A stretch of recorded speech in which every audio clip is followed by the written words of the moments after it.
आइए आज हम लोग दिल्ली सल्तनत के बारे में पढ़ते हैं। दिल्ली सल्तनत, इसका समय है 1206 से लेके 1526 तक, यानी ये कुल कितना हो गया, 320 साल। पीछे हम लोगों ने देखा कि किस तरीके से तुर्कों ने उत्तर भारत पे आक्रमण किया और दो चरणों में उनका आक्रमण हुआ। एक तो आपने देखा कि महमूद गजनवी का जो 1000 से लेकर 1027 तक, और मोहम्मद गोरी का आक्रमण द्वितीय चरण का जो था वो पढ़ा हम लोगों ने मुल्तान से लेकर के, और ये 1206 तक जो है, जो मोहम्मद गोरी का दास था कुतुबुद्दीन ऐबक, और पीछे हम लोग पढ़ रहे थे किस तरीके से गजनी लौटते समय एक शिविर में मोहम्मद गोरी की हत्या कर दी गई, और वहाँ से जो लौट करके उनका सैन्य अभियान था वो शव यात्रा में शामिल हो गया, शव यात्रा में के रूप में गया, और कुतुबुद्दीन ऐबक ने यहाँ का मालिकाना संभाला। तो कुतुबुद्दीन ऐबक ने यहाँ पे गुलाम वंश, मामलुक वंश, इलबारी वंश, कुछ लोगों ने प्रारंभिक तुर्क कहिए, आदि तुर्क कहिए, आदि के नाम से एक वंश की स्थापना की। और ये पूरा जो 1206 से लेके 1526 तक का समय है, ये दिल्ली सल्तनत के नाम से जाना जाता है। क्यों जाना जाता है? इसलिए जाना जाता है कि सत्ता का केंद्र जो था वो दिल्ली था। दिल्ली जो था वो सत्ता का केंद्र था। सल्तनत का मतलब कि वो राज्य क्षेत्र जो था, जो टेरिटोरियल एरिया था, वाज रूल्ड बाय सुल्तान। सुल्तानों के द्वारा शासन किया गया और दिल्ली को केंद्र में रख के शासन किया गया। That's why it is called Delhi सल्तनत, दिल्ली सल्तनत। Is it clear? दिल्ली सल्तनत, ठीक इसलिए कहा गया कि दिल्ली को केंद्र में रख के जो राज्य क्षेत्र थे उनका सुल्तानों के द्वारा शासन किया गया। That's why it's called Delhi सल्तनत। और इसका पीरियड है 1206 से लेकर के 1526 तक, वही जहाँ से कि बाबर साहब शुरू करते हैं इब्राहिम लोदी को हरा करके। तो याद रखिएगा ये समय आता है 320 साल। क्लियर? इस 320 साल में 5 वंशों ने शासन किया। 5, 60 में नाम लिखूंगा, चाहे आप इसको स्लेव लिख लीजिए, चाहे मामलुक, क्या लिखूं? मामलुक वंश लिख लेते हैं। मामलुक, फिर खिलजी, फिर तुगलक, फिर सैयद, फिर लोदी। ठीक, यहां स्लेव कर दूं ब्रैकेट में। तो सबसे पहले स्लाइव डायनास्टी, मामलुक डायनास्टी, उसके बाद खिलजी, फिर तुगलक, फिर सैयद, फिर लोदी। ये 5 वंश हैं, मिलकर के 320 सालों तक इन्होंने शासन किया। क्लियर? अब सवाल आता है कि अगर कभी प्रश्न ये उठता है कि इसमें सबसे अधिक समय तक किसने शासन किया, आ सकता है ना एग्जाम में कि सबसे पहले तो आप पढ़ेंगे कि गुलाम वंश का शासन है। गुलाम वंश को फिर ये चला 1206 से लेकर के 1290 तक। फिर जलालुद्दीन खिलजी साहब आते हैं तो खिलजी वंश की स्थापना इन्होंने की। मामलुक वंश के बाद खिलजी वंश आता है, खिलजी के बाद तुगलक आता है, तुगलक के बाद सैयद आता है, सैयद के बाद लोदी आता है। ये क्रम लगाने को आता है कभी कभी, क्रम से सजाइए कौन था। तो याद रखिएगा कि उधर जब आता है बाबर का संबंध लोधी से, तो लोधी लास्ट में हो गया, क्लियर हो गया। यहाँ से ये शुरुआत वाला मामलुक या स्लेव हो गया, लास्ट वाला एल हो गया लोधी, इब्राहिम लोधी वगैरह है, तो बाबर आए, 2 हो गया। अब बीच का ये केटीएस फंसता है, खिलजी, तुगलक और सैयद का। तो याद रखिएगा कि अगर आपको ये याद आ जाता है कि मतलब कि मोहम्मद इनको मामलुक व सुल्तान वंश को जो है जलालुद्दीन खिलजी के द्वारा रिप्लेस किया गया था, तो मामलुक, खिलजी, फिर इधर लोधी, लोधी के पहले सैयद वंश, सैयद, फिर अच्छा बीच में कौन थे? इन 5 के तो बीच में तुगलक थे। क्लियर? तो शुरुआत जो है इन 5 वंशों में शुरुआत हुई गुलाम वंश से, अंत कहाँ हो रहा है? अंत हो रहा है लोधी पे, और बीच में जो है तुगलक थे। तो एक तरफ खिलजी जोड़ दीजिए, एक तरफ सैयद जोड़ दीजिए। ठीक, तो ये आपका क्रम बन जाएगा। तो एक आपके लिए परीक्षा का उपयोगी प्रश्न हो जाएगा। अब एक सवाल ये भी उठ सकता है कि इसमें सबसे अधिक समय तक किसने शासन किया?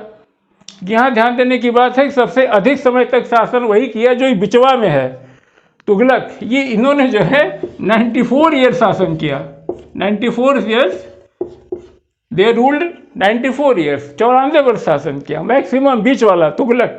तो अगर ऐसे बात आती है सबसे अधिक समय तक किसने शासन किया, बात कहाँ की बात, दिल्ली सल्तनत की जो ये 5 राजवंश थे, क्या क्या नाम था, खिलजी, तो गुलाम हुआ, गुलाम के बाद खिलजी, फिर तो तुगलक, फिर सैयद, फिर लोधी। इसमें सबसे अधिक समय तक किसने शासन किया की बात आती है तो तुगलकों ने 94 साल तक शासन किया।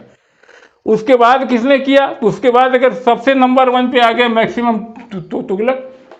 तो तुगलकों के बाद किसने किया, तुगलकों के बाद मामलुकों ने किया, मामलुकों के बाद किसने किया, मामलुकों के बाद लोधी ने किया, लोधी के बाद किसने किया, किसने किया, मामलुकों ने किया, फिर लोधी ने किया। उसके बाद से किसने किया, उसके बाद से सैयद ने किया, उसके बाद से किसने किया, खिलजी ने किया। तो सबसे अधिक समय तक शासन जो है दिल्ली सल्तनत के अंतर्गत किसने किया, तुगलक वंश ने किया। तुगलक वंश कौन, जो एकदम बिछवा वाला है, तो तुगलक वंश ने 94 ईयर किया। उसके बाद दूसरे स्थान पे ये मामलुक वंश है जो कुतुबुद्दीन ऐबक ने जिसकी स्थापना की थी, इन्होंने करीब 84 साल शासन किया। उसके बाद से लोधी वंश का शासन था जो तीसरा सबसे बड़ा था। सबसे छोटा किस था, उसके बाद सैयद वंश का था, सैयद वंश के बाद खिलजी वंश का था। सबसे छोटा जो था वो खिलजी वंश का था। खिलजी वंश का शासन जो है 1290 से लेकर 1320 तक रहा, मात्र 30 साल। खिलजी वंश मात्र 30 साल तक शासन किया, सबसे कम समय। सैयद और सैयदों ने 36 साल शासन किया। सबसे अधिक समय किसने किया, किसने किया सबसे अधिक समय, सबसे अधिक समय जो है तुगलकों ने किया। ठीक, तो ये बात क्लियर हो गई, कुछ उलझ नहीं रही है ना। क्रम की अगर बात आ रही है, पहले कौन आया, पहले गुलाम आया, गुलाम के बाद फिर आपके खिलजी आए, खिलजी के बाद तुगलक आए, तुगलक के बाद सैयद आए, सैयद के बाद लोधी आए। क्लियर। अब आ रहा है कि कौन कितने ज़्यादा देर तक शासन किया, किसका लंबा रहा। तो लंबा सबसे उसी का जो बिछवा वाला था, तुगलक वंश का। तुगलक सबसे लंबा था। दूसरा सबसे लंबा था गुलाम वंश का। तीसरा सबसे लंबा था लोधी वंश का। चौथा सबसे लंबा था सैयद वंश का था। अब आता सबसे कम समय किसने किया, सबसे कम समय खिलजी वंश ने किया। अब याद है कि याद कैसे रहेगा, याद बहुत आसानी से रहेगा आपको। देखिए इसे याद रखिए कि तुगलक वंश को कहते हैं ना कि पकलवा का शासन था। तो पकलवा का वंश सबसे अधिक 94 साल तक शासन किया। मोहम्मद तुगलक को लोग ना पागल बादशाह को बोल देते हैं, तो ये जान जाइए कि जो पागल बादशाह का जो वंश था उसने सबसे मैक्सिमम समय तक शासन किया दिल्ली सल्तनत में। जो वंश थे 5 उनमें पगलवा का वंश सबसे अधिक समय तक शासन किया। और सबसे कम समय तक किसने शासन किया था, अगर आप खिलजी वंश पढ़ेंगे, जलालुद्दीन खिलजी के बारे में पढ़ेंगे, तो बड़ा उदार, बहुत ही सहिष्णु, बहुत ही दयालु, बहुत ही विनम्र व्यक्ति था वो। हाँ, बिल्कुल एक चीज़ क्लियर करना जरूरी है कि जब हम इतिहास पढ़ रहे हैं तो हम इतिहास को एज एन इंडियन हिस्ट्री पढ़ रहे हैं, ancient India, middle India and modern India, overall Indian history. It's not as a Hindu history और मुस्लिम हिस्ट्री और British history. Simply we are studying about our medieval India. तो ये बात हो गई। तो खिलजी वंश जो है सबसे कम समय तक शासन की। जलालुद्दीन खिलजी साहब बड़े उदार आदमी, तो जो उदार आदमी रहता है वो कहाँ चल पाता है। तो अपने दिमाग में कुछ बैठा लीजिएगा, भूले भाला ना, हमारा उद्देश्य यही है कि एग्जाम में सवाल गलत न करिए। तो ये खिलजी वंश हो गया। ठीक, ये बात हो गई, काफ़ी खिंच गई। तो गुलाम वंश की स्थापना हो गई। गुलाम वंश के शासकों में जो है सब 11 शासक कुल हुए हैं। 11 शासकों में जैसे आपके कुतुबुद्दीन ऐबक थे, उसके बाद आराम शाह हुए, फिर इल्तुतमिश हुए, इल्तुतमिश के बाद क्या रुकनुद्दीन फिरोज हुए, फिर सुल्ताना रजिया होती हैं, बैराम शाह हुए, महमूद शाह हुए, नासरुद्दीन महमूद हुए, बलबन हुए, कैकूवाद हुए, कयूमर्स हुए। ये इतने 11 शासक हुए। इन 11 शासकों में खाली 3 ऐसे थे आपके, इल्तुतमिश, कुतुबुद्दीन ऐबक और बलबन। कुतुबुद्दीन ऐबक, इल्तुतमिश और बलबन, जो कि 3 गुलाम थे। इसलिए कुछ इतिहासकारों ने कहा कि गुलाम वंश कहना कुछ जम नहीं रहा, क्योंकि 3 ही तो गुलाम थे। और ऊपर से ये कि जब इन्होंने सत्ता स्थापित की, जब ये राजा बने, तो सत्ता पाने के पहले ही इनको गुलाम से, इनको दास्ता से मुक्त कर दिया गया था। तो इसको आप गुलाम वंश क्यों कहेंगे, कि 3 ही तो गुलाम थे। जो 11 का नाम हमने गिनाया, क्या नाम था, इल्तुतमिश याद कर लिए, उसके बाद आराम से कुतुबुद्दीन ऐबक याद कर लिए, कुतुबुद्दीन ऐबक के बाद आराम शाह, इल्तुतमिश, रुकनुद्दीन फिरोज, सुल्ताना रजिया, बहराम शाह, महमूद शाह, नासिरुद्दीन महमूद, बलबन, कैकूबात और कई उमर। इन 11 में से कह रहे हैं खाली 3 ही जो है स्लेव थे, और वो भी जब राजा बने तो उसके पहले ही उनको दास्ता से मुक्त किया जा चुका था, तो आप गुलाम वंश क्यों कहेंगे। इस पर कुछ लोगों ने कहा कि नहीं गुलाम वंश जम नहीं रहा, तो कुछ लोगों ने कहा नहीं इलबारी तुर्क थे, इलबारी वंश था, लेकिन ऐबक इलबारी नहीं थे, इलबारी वंश से नहीं थे। और बलबन अपने आप को इलबारी तुर्क कहता जरूर है, लेकिन जो उनके इतिहासकार हैं, दरबारी इतिहासकार थे उनके, क्या नाम उनका, मिन्हाजुद्दीन सिराज थे, सिराज कहते हैं नहीं वो ऐसा नहीं था, बलबन इलबारी तुर्क नहीं थे, प्रथम इलबारी तुर्क जो इल्तुतमिश थे। तो ये नाम पे भी सहमत नहीं बनी। हालांकि कुछ लोगों ने कहा नहीं इलबारी तुर्क कहा जाए, कुछ लोगों ने कहा नहीं गुलाम वंश कहा जाए, और नहीं तो और लोग कहने लगे नहीं कोई एक वंश था ही नहीं, इसलिए अच्छा है कि नहीं कहिए आदि तुर्क कहिए, प्रारंभिक तुर्क कहिए, ठीक है, प्रारंभिक तुर्क थे, आदि तुर्क थे, ये नामकरण से कहना अच्छा समझा।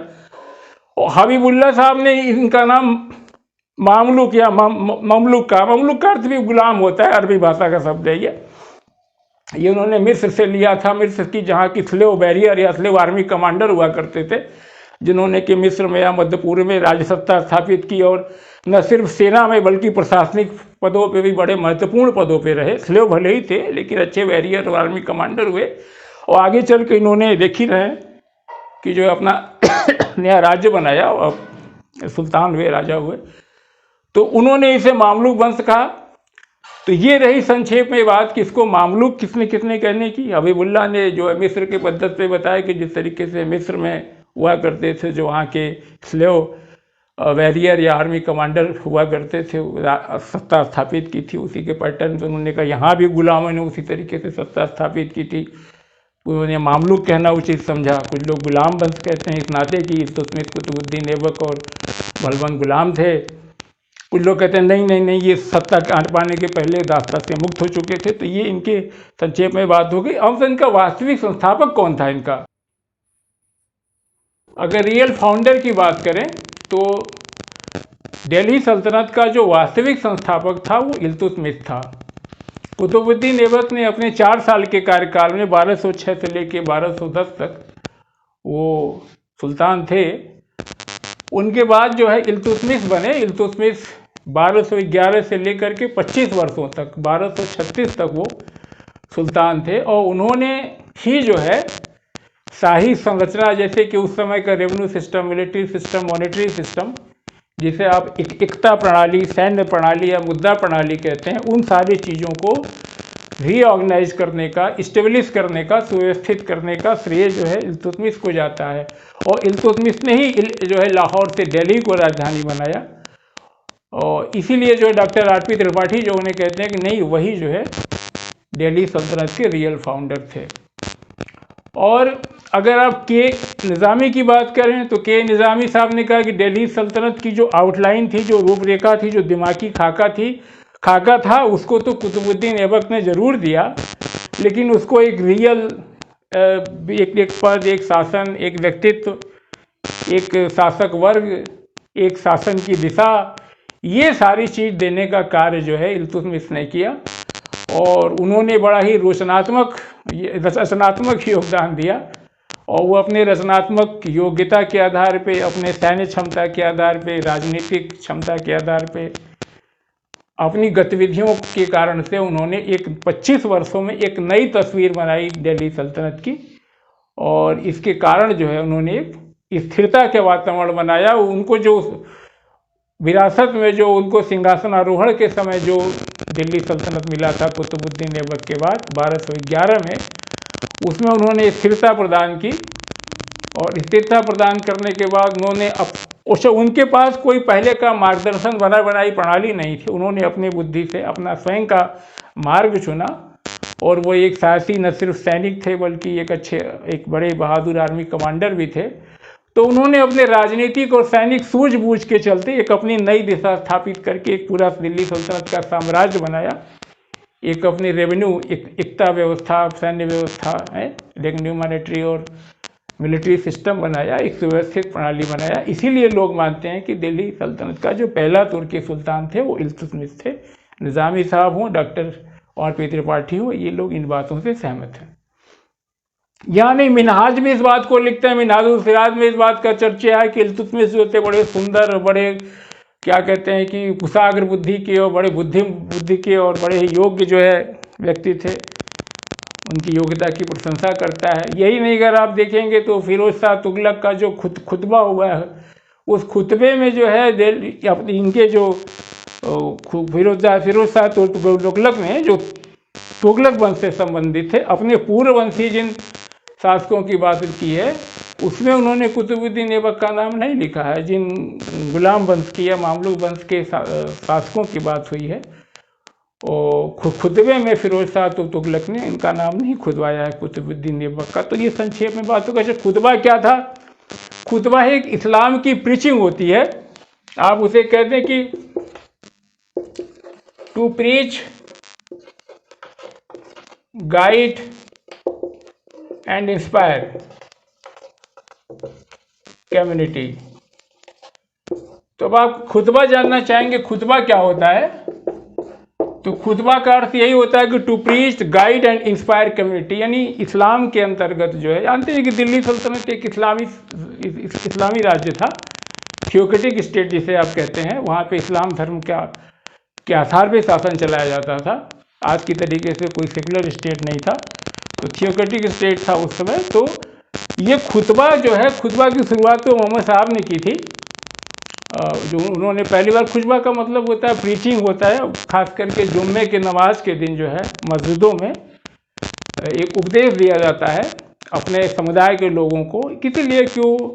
वो उसका मुख्य जो आशय होता है वो कुरान की जो आयतें हैं, उसमें तो कुछ आयतें बताई जाती हैं उन्हें नैतिक जीवन जीने के लिए, धर्म से संबंधित कुछ बातें, जैसे कि उनके जीवन में कुछ सुधार आ सके इस्लाम धर्म की जो मान्यताओं के हिसाब से, उस हिसाब से उनको प्रीच किया जाता है, गाइड किया जाता है, इंस्पायर किया जाता है, वही खुतबा होता है। मगर दिल्ली सल्तनत में खुतबा का अर्थ जो है थोड़ा सा अलग भी था। चूँकि सुल्तान जो भी थे वो खलीफा के प्रतिनिधि के रूप में शासन किया करते थे, तो ये होता था कि शासक जो हुआ करते थे वो खुतबा जारी कराते थे। खुतबा एक तरीके से होता था ये अपना प्रभुत्व को स्वीकार कराना होता। ये था कि अब आप राजा हैं, तो अगर आपके नाम से खुतबा पढ़ा जाता है तो अलग अलग शासकों के नाम से जो खुतबा पढ़े गए, मतलब उनके उपदेश हैं। और खुतबा जिनके नाम से होता था, लगता था कि उनकी एक लेजिटिमेसी मिल जाती थी। ये लगता था कि जो उनकी जनता है, जो उनके शासन कर रहा है, उसके वास्तविक प्रतिनिधि हैं। तो ये एक लेजिटिमेसी पाने का एक साधन हो गया। यानी कहिए तो इसकी रिलीजियस प्रीचिंग का एक तरीके से पॉलिटाइजेशन हुआ। तो ये खुतबा का वैसे उद्देश्य यही होता है कि उपदेश देना, प्रीचिंग करना, उपदेश देना कि आप इस्लामिक मान्यताओं के हिसाब से सुंदर सुव्यवस्थित जीवन जिए, उनको प्रीच करना, उनको गाइड करना, इंस्पायर करना। तो यहाँ पे जो खुतबा फिरोज शाह तुगलक था, उसमें कुतुबुद्दीन ऐबक का नाम नहीं है। संक्षेप लबोलुबाब यही है कि कुतुबुद्दीन ऐबक को जो है भले ही दिल्ली के पहले सुल्तान थे, लेकिन रियल फाउंडर जो है, पहले शासक थे दिल्ली सल्तनत के, लेकिन इस शासन को व्यवस्थित करने में एक वास्तविक संस्थापक, रियल फाउंडर, जिसने वाकई में एक सुनियोजित शासन व्यवस्था, एक सुंदर मिलिट्री अरेंजमेंट, एक रेवेन्यू अरेंजमेंट, एक मॉनेटरी अरेंजमेंट दिया, ये इल्तुतमिश थे। इसलिए इन्हें रियल फाउंडर कहा जाता है। और इन्होंने 1211 से लेकर के 1236 तक 25 साल तक लगातार मेहनत करके एक इस तरीके से दिल्ली सल्तनत की स्थापना की। और खुतबे के महत्व के बारे में एक छोटी सी बात करके अपनी बात का समाप्त करूंगा। खुतबा जो है का क्या महत्व था, आप इस बात से अंदाज लगावें कि मोहम्मद गौर ऑफ मोहम्मद, उनके कोई पुत्र नहीं था। तो वो मानते थे कि उनके जो गुलाम हैं, गौर के जो गुलाम हैं, उनको ही वो अपना पुत्र मानते थे। उन्होंने मिनहाजुल सिराज में इस बात का वर्णन है कि सुल्तान इस बात को कहता था कि भले ही मेरे एक बेटे, दो बेटे नहीं हैं, लेकिन मेरे अनेक हज़ार बेटे हैं। यानी जो गौर के गुलाम थे उनको वो अपना बेटा मानते थे। और उन्होंने कहा कि जो हज़ारों गुलाम हैं वो जो है अनेकों राज्य स्थापित करेंगे, और मेरे बाद उन सारे राज्यों में उन सारे राज्यों में जो खुतबे खुदवाए जाएंगे उन खुतबे में मेरा नाम संरक्षित रहेगा। तो खुतबा का ये महत्व होता था। और मोहम्मद गोरी ने इस बात की आकांक्षा की थी कि उनके जो भी गुलाम हैं, तुर्की गुलाम उनके जो है, जिनको वो अपना बेटा मानते थे, वो अलग अलग जगहों पे जब अपने राज्य स्थापित करेंगे तो वहाँ जो खुतबे खुदेंगे उनमें उनका नाम होगा। ये खुतबे की महत्व की बात हो गई। और पीछे हम लोगों ने पढ़ा था इस चीज़ को कि जब वो हार करके तराइन का प्रथम युद्ध लौट करके गए थे तो चर्चा किया था ना कि 3 तीरंदाजों को लेकर के आए थे। एक ताजुद्दीन यल्दौज थे, नासरुद्दीन कुवाचा थे और कुतुबुद्दीन ऐबक थे। ये तीनों उनके जो है बड़े ही विश्वास पात्र, बड़े ही जो है इनके फेथफुल गुलाम थे, जिनको अपने संतान की तरीके से मानते थे वो। और उनके दिवंगत होने के बाद बताया 15 मार्च 1206 में वो नहीं रहे, तो 1206 में उनके दिवंगत होने के बाद जब उनका कोई उत्तराधिकारी नहीं था, उनका कोई पुत्र नहीं था, तो यही 3 जो उनके मुख्य, जो उनके फेथफुल स्लेव थे, जो उनके फेथफुल स्लेव के रूप में उनके संतान थे, यानी ताजुद्दीन यल्दौज, नासरुद्दीन कुवाचा और कुतुबुद्दीन ऐबक, इन तीनों ही उनके उत्तराधिकारी हुए। और जो राज्य था उनका, उनको 3 भागों में बांटा गया। यल्दौज ने जो है गजनी का साम्राज्य ले लिया और सिंध और मुल्तान का जो है कुवाचा ने ले लिया। और उत्तर भारत का जो साम्राज्य था, जो कि पहले चर्चा हो चुकी है, आपको याद होगा कि उसको मोहम्मद गोरी ने अपना प्रतिनिधि नियुक्त करके गजनी चला जाता था, तो जो कि पहले से ही कुतुबुद्दीन ऐबक के संरक्षण में था। वो उत्तर भारत साम्राज्य जो है, आज पूरे भारतीय साम्राज्य में अगर आप सिंध और मुल्तान को निकाल दें तो पूरा जो है आज का पूरा जो है भारत का साम्राज्य उस समय का, वो जो है आ गया इनके हाथ में, कुतुबुद्दीन ऐबक के हाथ में। तो कुतुबुद्दीन ऐबक के हाथ में साम्राज्य आते ही जो है राजपूतों ने विरोध शुरू कर दिया। और राजपूतों ने जब विरोध कर दिया तो उनके पास इतना समय नहीं था, मात्र 4 साल का समय था। तो उन्होंने अपना ध्यान जो है बाहर राज्य विस्तार की अपेक्षा, आक्रमण की अपेक्षा, उन्होंने सोचा कि अपने आप को कंसोलिडेट करना, अपने आप की सुरक्षा पे ध्यान देना, ये ज़्यादा इम्पोर्टेंट था। तो उन्होंने जो है ज़्यादा ध्यान दिया अपनी आंतरिक सुरक्षा, राज्य की सुरक्षा को अपेक्षाकृत की। ऐबक जो है साम्राज्य का विस्तार करते, आगे बढ़ते। तो हर आदमी की अपनी परिस्थिति होती है। ऐबक साहब की परिस्थिति ऐसी ही थी और वहीं पे उन्हें इतना ही काम कर पाए। आगे आकर के इल्तुतमिश ने 1211 से लेकर के आगे आने वाले 25 सालों में तमाम राजनीतिक और सैनिक सफलताओं के चलते दिल्ली सल्तनत को एक अलग रूप दिया, उसके वास्तविक संस्थापक बने।